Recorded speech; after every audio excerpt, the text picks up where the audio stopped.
a algún ictiólogo que esté trabajando, pues algo que resulte interesante para los colegas, para la gente que sigue esta página. Entonces, en el caso de este mes, del mes de mayo, quien ya accedió a la entrevista, ya tengo dos personas invitadas. Quien ya accedió a la entrevista para este mes de mayo es el doctor Mario Jaime. Él trabaja en Baja California, él trabaja con tiburones. Es interesante la cuestión del doctor Mario Jaime. ¿Por qué? Porque no solo se trata de un hombre de ciencia, sino también de un escritor. ¿A qué es a lo que voy? O sea, él no solo habla y da cursos sobre tiburones. Tomé yo un curso con él sobre tiburones extraordinario, la verdad. O sea, una pasada de curso. Sino también se dedica a escribir novelas. En este caso vamos a ver qué libro novelado tiene relacionado con la ictiología, lo cual resulta bastante interesante. Entonces, vamos a estar platicando a finales de este mes con el doctor Mario Jaime. Ya les pondré yo todas las disposiciones y todo para que puedan conectarse y ver al doctor Mario Jaime y ver qué es lo que nos tiene que platicar, que son siempre son cosas sumamente interesantes. ¿Qué tal, Vicente? Bienvenido. Un gusto que estés por aquí. Sí, entonces, de hecho vas a ser uno de los invitados, Vicente, ya que te apareciste, vas a ser uno de los invitados que nos platiques qué es lo que has hecho, sí, en tu haber científico. Entonces, pues vamos a hacer toda esta cuestión les digo, van a ser 3 pláticas y una entrevista. Para el mes de junio, todavía no tengo el calendario, pero ya empiezo a jalar artículos. Para el mes de junio, la entrevistada va a ser la candidata a doctora Yasmín Terán, una ilustre colega de allá de Ecosur. De hecho, con ella fue que se organizó el simposium o coloquio de peces migratorios. Se organiza cada 2 años, este año no toca, el próximo año por estas fechas, en mayo, más que tener enlaces live de ictiología, vamos a tener otra vez el encuentro de peces migratorios, ¿sí? Y ella está presente con nosotros. Entonces ella está haciendo algunas cosas interesantes allá en Ecosur, la vamos a entrevistar también. Así gradualmente voy a ir invitando gente a que nos permitan entrevistarlos, que nos permitan saber qué es lo que están haciendo y pues para ver que los colegas vayan sabiendo, mira, fulano de tal está trabajando esto, etcétera, etcétera, ¿no? Incluso puede haber ahí alguna colaboración o algo por el estilo. Entonces, pues creo que va a estar sumamente interesante, ¿no? Hace tiempo tuvimos una entrevista que de hecho creo que fue de las que más público ha generado. Curiosamente fue una entrevista con una estudiante de doctorado, esta Cristina Ramírez. Genial la mujer, una extraordinaria amiga, una ilustrísima colega, ¿no? Entonces vamos a ver eso. Bien, pues vamos a entrar en materia. Vamos a abordar esta primera plática de este regreso a los enlaces live de ictiología, ¿sí? Y pues voy a compartir mi pantalla. Ya se está compartiendo. Ocultar el panel de video. No. Mostrar el panel de video más bien es ocultar los controles. Eso es, ya ocultamos los controles flotantes. Ya estamos aquí. Veo en la transmisión del celular que ya se ve la presentación. Y bueno, pues vamos a entrar en materia. Es un tema, pues como ya les dije, es un tema basado en este folletito que me proporcionó una buena compañera de trabajo, una amiga, bastante interesante, ¿no? Sobre los peces vivíparos de la Mincita, en Michoacán, México. Este folleto se hizo en 2021, ¿no? Y como hace rato lo mostré, pues trae una serie de especies, ¿no? Una serie de especies y menciona cuál es su estatus, si están amenazados de extinción o no, qué sucede, ¿no? Entonces, la plática de hoy voy a poner aquí el superpuntero láser, eso es, ya está, ahora sí, creo que ahí se ve, sí, ya se ve. Entonces, la plática de hoy va a ser sobre un tema que se llama los olvidados, los peces de agua dulce. ¿Y por qué les puse los olvidados? Hay dos buenas razones, ¿no? Una de las razones, bueno, antes de entrar completamente en materia, vamos a recordar, ahora sí que son las efemérides, esto es como la ceremonia de las primarias, ¿no? Que hay su segmento para efemérides. Vamos a recordar que el día 2 de mayo, es decir, hace 2 días, se celebró lo que es el Día Mundial del Atún. ¿Sí? Entonces, pues aquí tenemos una serie una imagen bastante graciosa de los atunes, están sonriendo, aunque bueno, evidentemente muchos están en algún tipo de peligro de extinción, todo ya. Incluso yo creo que va a ser un tema que vamos a tocar también más adelante.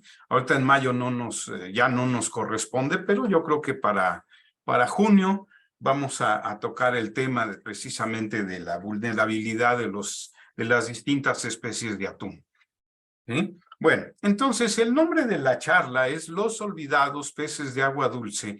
Y bueno, se basa un poquito en aquella película de los 50 de Luis Buñuel llamada Los olvidados, donde hablaba precisamente de gente pues en una condición casi de pobreza extrema y que muchas veces es ignorada por el resto de la sociedad. Y pues aquí, curiosamente, los peces de agua dulce, después de que nosotros vemos fotografías y todo, pues son también ignorados por la gran cantidad de público, ¿no? O sea, como que nuestra referencia siempre que hablamos de algún tipo de biología acuática, pues nuestras referencias son los peces marinos, ¿no? Y luego con fotografías tan extraordinarias como las de Misael Palomeque, que tengo el honor de contarme entre las personas que lo siguen y que pues me respondió a la solicitud de amistad en Facebook. Y de ahí, de su página, tomé estas fotografías. Es un extraordinario fotógrafo de peces marinos, ¿no? Entonces, digo aquí una disculpa, no hubo peces óseos, un par de peces cartilaginosos. Bueno, sí, aquí hay unas palometitas, ¿no? Junto con esta raya y aquí unas mantas. Entonces, cuando hablamos de biología acuática, pues pensamos en Jacques Cousteau, pensamos en Ramón Bravo, pensamos en Sylvia Earle actualmente, ¿no? Entonces, y pensamos inmediatamente, ay, pobrecitas las especies marinas, pueden estar en peligro de extinción. Sí, es cierto, también les está llegando la extinción, incluso, como les decía, del curso del doctor Mario Jaime, me sorprendía que incluso especies que se encuentran a grandes profundidades, pues también están en peligro de extinción por ciertas prácticas, ciertas acciones humanas. Entonces es interesante, ¿no? Es interesante que uno pudiera pensar, oye, pues los peces de profundidad están tan lejos que se salvan de alguna manera. O sea, sí les llegará un impacto, pero se salvan. Pues no, también están en peligro de extinción. Hay algunos en peligro de extinción, algunos amenazados, algunos no se tienen suficientes datos, etcétera, etcétera, ¿no? Pero siempre que hablamos del ambiente acuático, pues vamos a referenciarnos como que nuestra mente automáticamente se dirige hacia los peces marinos, las playas, los mares, ay, no contaminar los mares, no contaminar esto, pero se nos olvida un componente importante. el ambiente acuático también interesa o también abarca lo que son las aguas dulces. Entonces, realmente, pues también los peces de agua dulce están en este peligro de extinción y mucho más, porque vamos a ir viendo. Aquí una disculpa si hay algún colega extranjero, que tengo la distinción de que algunos colegas, sobre todo peruanos, me siguen, ¿no? Y están al pendiente de las transmisiones, incluso por eso mismo me sentí muy honrado que en diciembre del año pasado fui invitado al primer Congreso Peruano de Ictiología, a una mesa redonda. Y bueno, pues entonces aquí una disculpa porque evidentemente pues voy a hablar de lo que conozco un poquito más, que es la situación en México de los peces de agua dulce, ¿no? Aquí, bueno, la imagen realmente no corresponde, pues no son peces sudamericanos, los de fondo negro, ¿no? Tenemos por ahí vemos el perfil de una conocidísima piraña, unos peces gato, ¿no? Del género Coridoras, como este, ¿no? Algunos tetras. Incluso está por ahí Wally, hasta hace rato me di cuenta, ahí saliendo de atrás de una crenicicla, ¿sí? De un cíclido del género crenicicla. Y otra que es una guía de peces dulceacuícolas de Florida. Curiosamente, dentro de estos peces dulceacuícolas de Florida, pues también tenemos unas especies, algunas especies introducidas, no solo peces nativos, ¿no?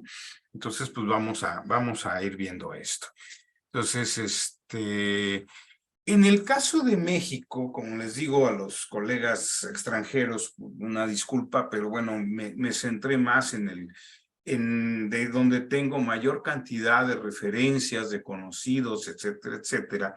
En el caso de México, los que conozcan los mapas mexicanos se van a dar cuenta que esto no es un mapa de los estados, sino más bien es como un mapa de cuencas, ¿no? De las cuencas hidrológicas de agua dulce existentes en nuestro país, ¿no? Entonces tenemos algunas zonas interesantes, ¿no? Por ejemplo, la cuenca del Balsas, la cuenca del Papaloapan, que se une con todo lo que es la cuenca o la zona del Pánuco. Tenemos toda la zona de Yucatán y la zona de cenotes, que bueno, ahorita está tan en boga con lo del Tren Maya, ¿no? La costa grande de Guerrero, la costa chica de Guerrero, la costa de Oaxaca, costa de Chiapas, etcétera, etcétera, ¿no? O sea, no es un mapa de estados, es un mapa de regiones hidrológicas de nuestro país, ¿sí? Entonces, más adelante les voy a enseñar el libro del cual lo saqué, resultó bastante interesante ese libro y una preciosidad, es un libro gratuito. ¿Sí? Es un libro en formato PDF que se encuentra gratuito en la red para aquellos que gusten bajarlo. Ahorita les voy a dar la referencia donde lo pueden bajar y lo pueden tener y darle una ojeada, de leerlo, etcétera, etcétera, ¿sí?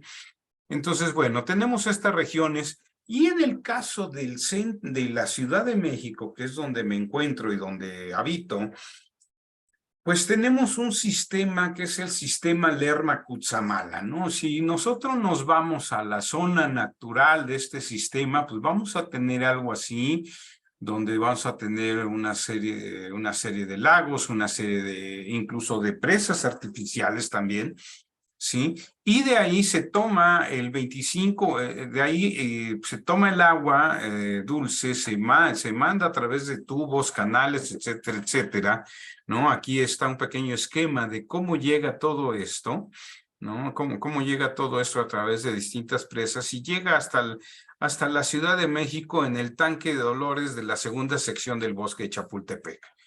¿Sí? Incluso es una zona que se puede llegar a visitar porque tiene una zona muy bonita de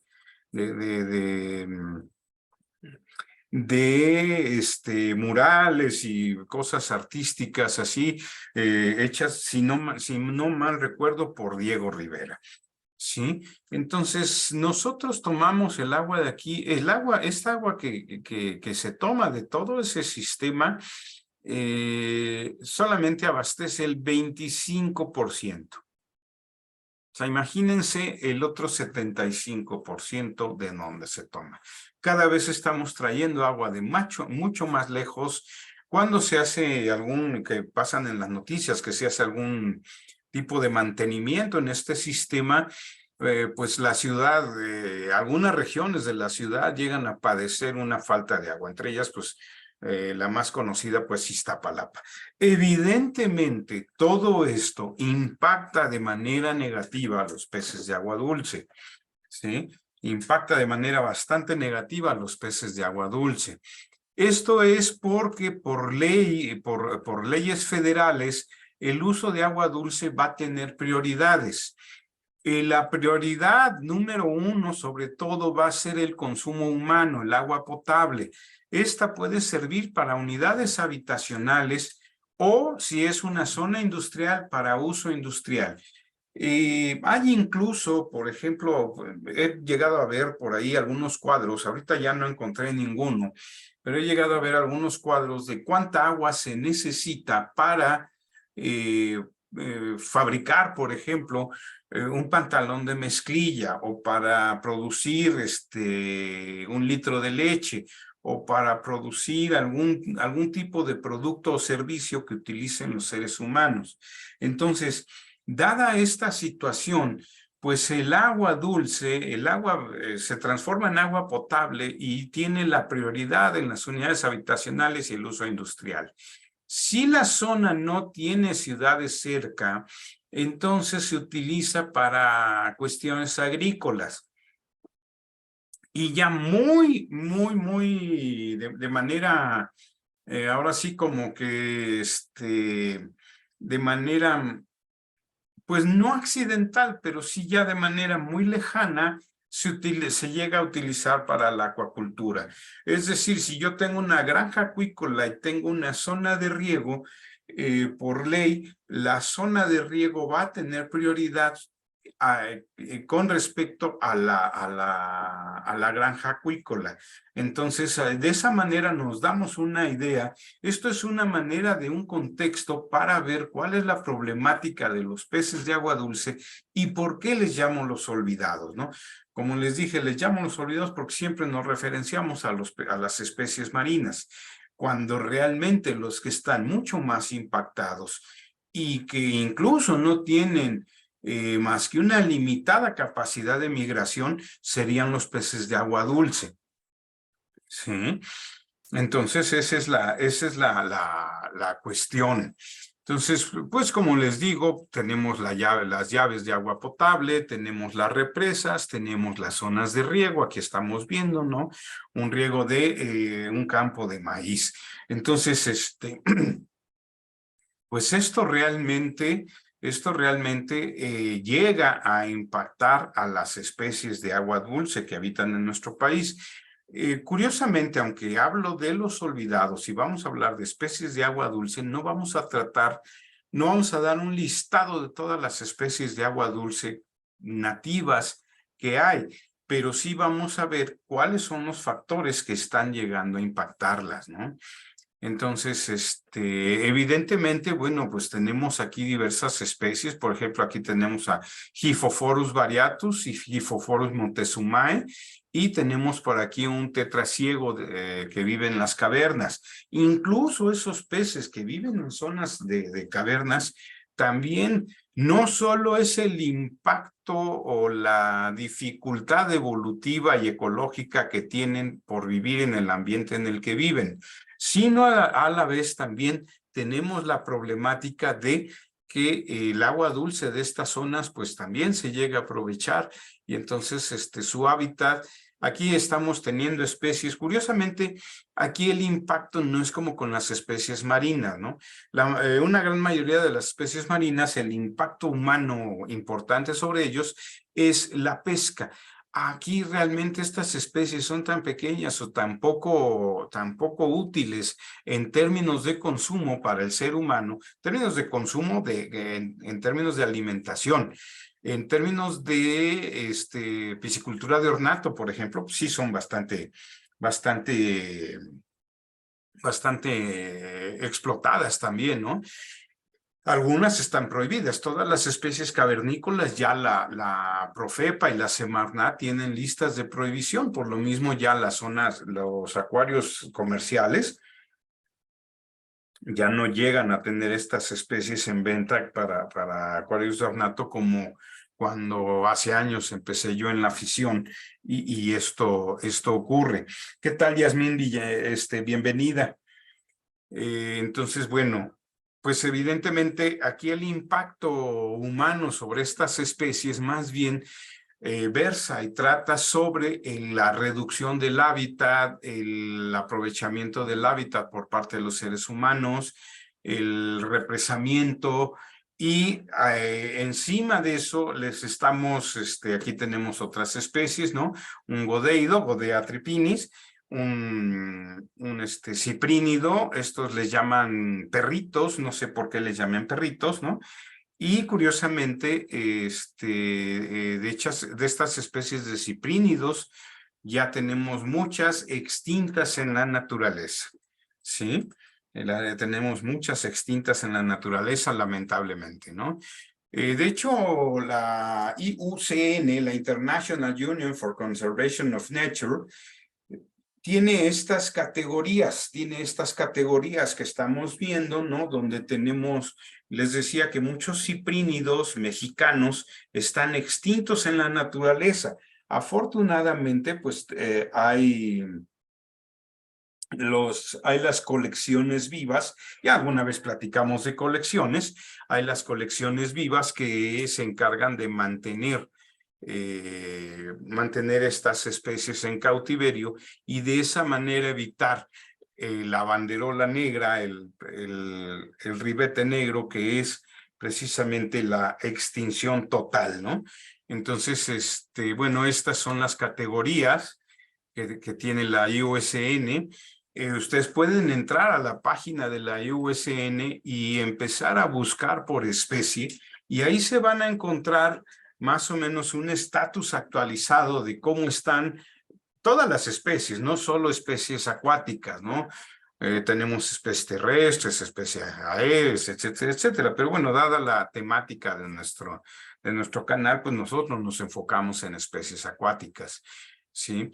Curiosamente, y aquí sí quiero mencionar algo, muchas veces, por ejemplo, por poner un ejemplo, los peces beta, pues tenemos una gran cantidad de peces beta como especies de ornato, ¿no? A nivel ornamental se produce en grandes cantidades. Sin embargo, cuando vemos el registro de beta splendens en la naturaleza por la IUCN, lo que vamos a encontrar es que se encuentra en un estado vulnerable. Entonces uno puede decir, oye, pero si hay una cantidad enorme de betas en todos los acuarios, en todos lados. Es más, en el Día del Amor y la Amistad, aquí en México se estila que regalas una macetita con unos tulipanes o unos bambús y trae su beta adentro, ¿no? Sí, pero la IUCN lo que contabiliza, lo que registra, son las especies en hábitat natural, no las especies conservadas en cautiverio. Entonces, por eso, pues es importante checar este tipo de cosas, ¿no? Unas imágenes que saqué del folletito que fue el que me dio la idea para el nuevo tema. Bueno, ahí está la carpita amarilla, Notropis calientis, ¿sí? Que de hecho fue la foto que vimos, donde está el pececito ubicado en el dedo, ¿no? Vemos que es de talla muy pequeña y que se encuentra en peligro crítico, ¿sí? Se encuentra en peligro crítico de extinción, o sea, ahí desgraciadamente no hay no parece haber una alternativa, porque además no es tan fácil de reproducir este pececito, ¿sí? En el caso de este pez Ogoneticus kitsoensis, que es un godeido, está en peligro únicamente, pero afortunadamente para nosotros hay coleccionistas. Afortunadamente para nosotros hay coleccionistas. Desafortunadamente, y es lo que es una llamada de atención y es una verdadera vergüenza, la mayoría de los coleccionistas que tienen poblaciones muy importantes de distintas especies de godeidos son coleccionistas, en primer lugar, alemanes, en segundo lugar, españoles y en tercer lugar, norteamericanos, o sea, gringos, no mexicanos. Hay pocos mexicanos que llegan a tener colecciones vivas de estos godeidos, y gracias a eso se han realizado reintroducciones de esta especie en lugares donde ya se extinguieron. ¿De acuerdo? Entonces, pues lamentablemente los ciprínidos están en peligro crítico de extinción, y hasta donde yo sé no hay coleccionistas de estas especies. Tenemos también algunos pecílidos, ¿no? Como el guatopote de Lerma. Pues al mencionar el nombre del río, evidentemente hacemos alusión al sistema Lerma-Cutzamala, es decir, si nosotros vemos al pez, no es un pez que llame la atención, no es un pez que yo diga, bueno, que algún acuarista diga, ay, voy a conservarlo en mi acuario, me gusta mucho. Realmente es un pez de colores pues poco vivos, gris, más bien son colores crípticos para poder ocultarse de los depredadores en la naturaleza. Vean la talla, ¿sí? Ese se trata de una preocupación menor, es lo que significa el triangulito, ¿no? Entonces, aquí la cuestión es que, dado que no tienen un atractivo como los peces marinos o algunos peces ornamentales, no hay gente que llegue a coleccionarlos o a mantener colecciones vivas de estos ejemplares, ¿sí? Lamentablemente. A veces incluso realizamos sin quererlo, y esto habla del,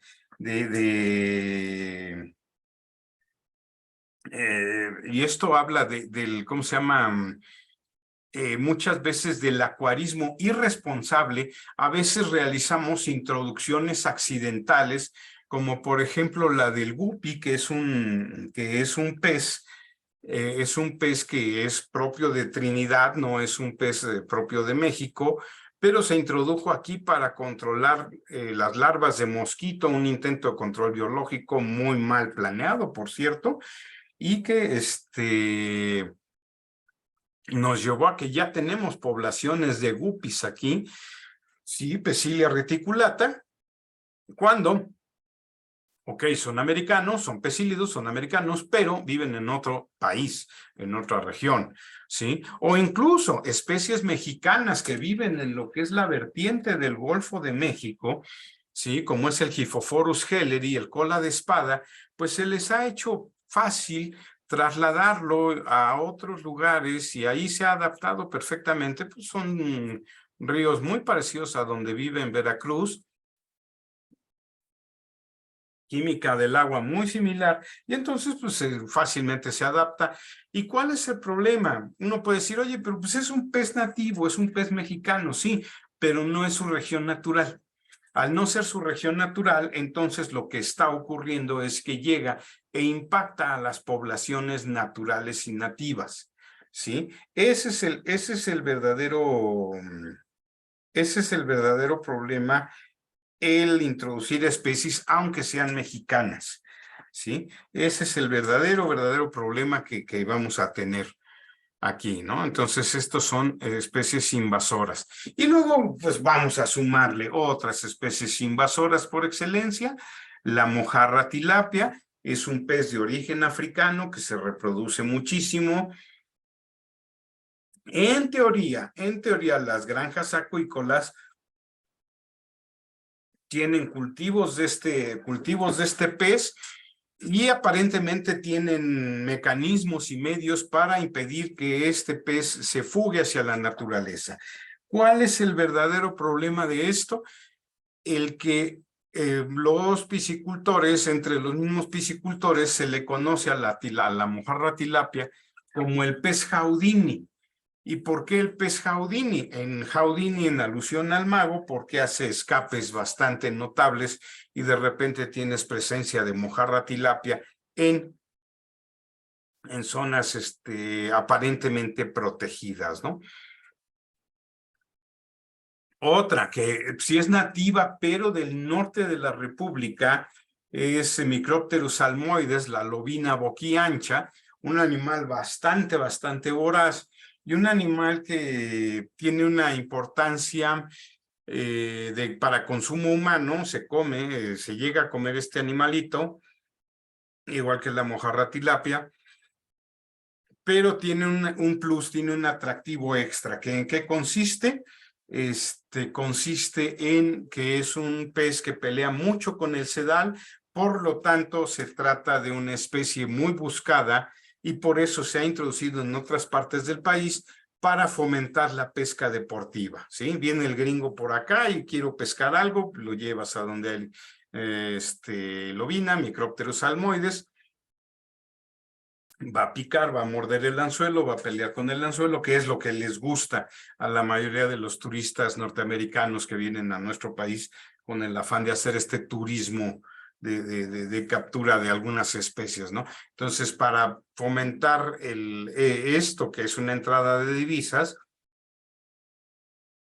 se ha introducido la lobina en muchísimas partes en México, ¿no? Entonces, esto resulta un verdadero problema, ¿no? Entonces, dentro de los peces, curiosamente, dentro de los peces de agua dulce, estos son los menos impactados, los que menos peligro tienen, ¿no? Porque además parecen, sobre todo las tilapias, parecen conejos, se reproducen muchísimo, ¿no? Se reproducen muchísimo. Ahora, ya para no presentar un panorama tan oscuro, tan deplorable, tan deprimente, ¿no? ¿Qué alternativas tenemos? Pues muy sencillo, tenemos diversas alternativas. Las alternativas son, por ejemplo, el proyecto que tiene la Universidad Michoacana de San Nicolás de Hidalgo, que me parece extraordinario, que se llama el Fish Ark, ¿sí? Donde en acuarios bastante controlados, ay, disculpen ustedes eso, es una alarma del baño, de los baños de aquí, para evitar que pues vaya a haber algún tipo de ataque, sobre todo en contra de las damas, de las mujeres. Entonces, pero como está muy cerca el botón de algunos otros mecanismos que están en los sanitarios, sobre todo en los sanitarios de mujeres, pues hay veces que según ellas le van a jalar y lo que hacen es que activan la alarma y se desactiva hasta que vienen los de vigilancia. Pero bueno, vamos a regresar a nuestro tema. Entonces, les decía, el proyecto de Fish Ark de la Universidad Michoacana de San Nicolás de Hidalgo, esto en Morelia, Michoacán, es interesantísimo porque tienen y mantienen grandes poblaciones de godeidos, ¿sí? Y de esa manera tienen la capacidad de hacer reintroducciones. Otra alternativa que a mí se me ocurriría sería que a las, ¿cómo se llama? A las granjas acuícolas, como parte de los permisos que deberían tramitar, sería el pedirles, digamos, eximirlas un poco de impuestos y el pedirles que alguno de los estanques más pequeños los dediquen al cultivo de especies nativas y después hacer programas de introducción, pero programas de introducción bien diseñados. En los 80s hubo una introducción de especies según el presidente municipal de una región, me parece que de Coahuila, dijo, no, vamos a recuperar nuestros espacios acuáticos y todo. Hizo la gran faramalla, invitó a mucha gente, todo, y sembraron peces en embalses tanto naturales como artificiales en Coahuila. ¿Cuál es lo escandaloso de este asunto? Que la especie que utilizaron para introducir no era mexicana. Simple y sencillamente al presidente municipal le gustó, no tenía un buen asesor en términos de la ictiofauna nativa del lugar que debería cultivarse y reintroducirse, y lo que introdujeron fue, no recuerdo ya si es Puntius conchonius, Barbus conchonius, el barbo rosa, que es un ciprínido propio de la India. Entonces ahora ya tenemos otro factor de impacto, ¿no? Pero pues es que fue al alcalde que le gustó esa especie de pececito le gustó, lo ha de haber tenido en acuario, y dijo, vamos a hacer una reintroducción con esto. Y sí la hicieron, y muy padre, y la prensa estuvo presente, y ensalzando y enalteciendo las labores del presidente municipal, pero ninguno, y no tenía ningún asesor que le indicara, ¿sabes qué? Esta especie no va aquí. Entonces, desgraciadamente eso ocurrió, ¿no? Desgraciadamente eso ocurrió. Entonces, por eso digo, unos cultivo y reintroducciones bien planificados, especies que se sepa que están presentes en la región. No se vale ni siquiera, pues es que es un pez mexicano, ¿no? El cola de espada. Sí, pues es un pez mexicano, pero si lo introduces en un hábitat que no es donde normalmente o naturalmente se desarrolla, estás metiendo un factor de impacto ambiental, ¿no? Y de menoscabo a las especies nativas de peces de agua dulce, ¿sí? Sí, tiene razón, Vicente. De tilapias hay transporte a otros cuerpos de agua por aves como águilas, cuando son muy pesadas las sueltan. Tienes toda la razón. Pero además las crías perdón, las crías y demás tienen una facilidad para escapar de los medios de contención, sobre todo en este tipo de granjas, ¿no? Como la que estamos viendo aquí, una granja con estanques rústicos, es facilísimo que te las encuentres ya en los ríos que están incluso alimentando de agua la granja, ¿no? Entonces, sí, hay diversas maneras, ¿no? O también tenemos la presencia ahora, porque por lo menos, bueno, la tilapia, bueno, la encuentras, pero te la comes. Pero, por ejemplo, una vez más, acuarismo irresponsable, el Plecostomus, el limpiavidrios, este pez horroroso que en algunas regiones le llaman pez diablo, ¿no? Y que ya tenemos presencia de él en muchísimos embalses de México. Ya más bien es raro en donde no hay. Y esa cosa no tiene depredadores naturales, y es tan dura que solamente para consumirla tienes que trocearlo con un hacha y comerlo en caldo, porque no puedes filetearlo por la dureza de sus placas óseas, ¿sí? Entonces, todo esto pues resulta importante, ¿no? Entonces, les digo que este proyecto de la Universidad Michoacana San Nicolás de Hidalgo es bastante importante. Omar Domínguez es el doctor Omar Domínguez es uno de los responsables de este proyecto. Son unos tigres en cuanto al reconocimiento de especies de godeidos y mantenimiento de estas especies, ¿no?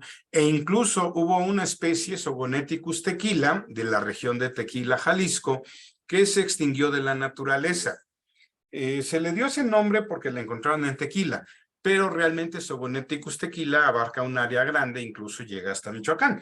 Bueno, resulta que incluso en el Congreso de la Sociedad Ictiológica Mexicana del 2002, se declaró extinta la especie de la naturaleza.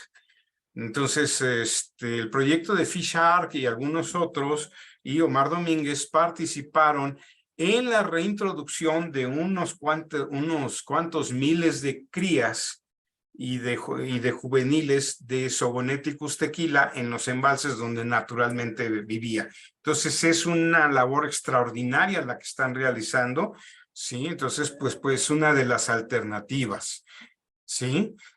Otra de las alternativas es precisamente el generar conocimiento que sea de fácil acceso al público. Les hablaba yo del folletito ¿no? Que aquí lo tenemos, las especies invasoras, los peces vivíparos de Mincita, ¿sí? Y algunos otros libros no tan caros, afortunadamente, pero sí tienen su costo, como es el de Peces Dulceacuícolas de México, del doctor Robert Rush Miller, ¿sí? Otro como Los peces dulceacuícolas en peligro de extinción, no recuerdo ahorita el autor. Y otro que es el que les decía que si se meten ustedes a la página de la IUCN, Está para bajarlo gratis, yo lo bajé y la verdad es que es un libro extraordinario, un libro pequeño en PDF, pero es un libro extraordinario por la cantidad de información que trae acerca del estatus y la distribución de los peces de agua dulce en México. Entonces, usando estos dos libros, tú puedes tener una correcta idea de qué especies tienes y en dónde tienes estas especies, tanto especies nativas, pero introducidas en otro lugar que no les corresponde, como especies endémicas únicamente. Otra manera de generar conocimiento, pues es a través de las reuniones científicas, ¿no? Y aquí tenemos, por ejemplo, lo que ya viene, lo que ya está en puerta, que es el 17º Congreso Nacional y 9º Simposio Latinoamericano de Ictiología, que va a ser en La Paz, México, ¿sí? Me parece que es a finales de este mes, no sé si estés enterado, Vicente, creo que sí. Y les digo porque una de mis tesistas va a ir a presentar su trabajo ahí, ¿sí? Esto formado por organizado por la Sociedad Ictiológica Mexicana AC, la CIMAC, ¿no? El congreso en el que tuve el honor de participar, el primer Congreso Peruano de Ictiología y Ecosistemas Acuáticos, organizada por la APICTIO, ¿sí? La Asociación Peruana de Estudios Ictiológicos, sí, me parece que eso es lo que significa, la APICTIO, ¿no? Y aquí está más o menos el calendario que siguió en ese tiempo, en diciembre del año pasado, este congreso. Fue una cosa fabulosa, la verdad, me tocó ver algunas ponencias y fue extraordinario, muy bien organizado. Para ser el primer congreso estuvo súper bien organizado.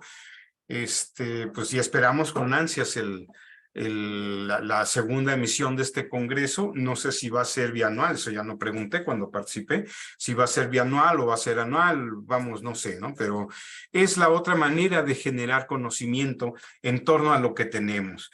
El otro, bueno, aquí tenemos el Congreso Ibérico de Ictiología, ya hace años, en el 2018, ya tiene un ratito, pero para que se den cuenta que estos congresos de ictiología se organizan en muy distintos lugares, ¿sí?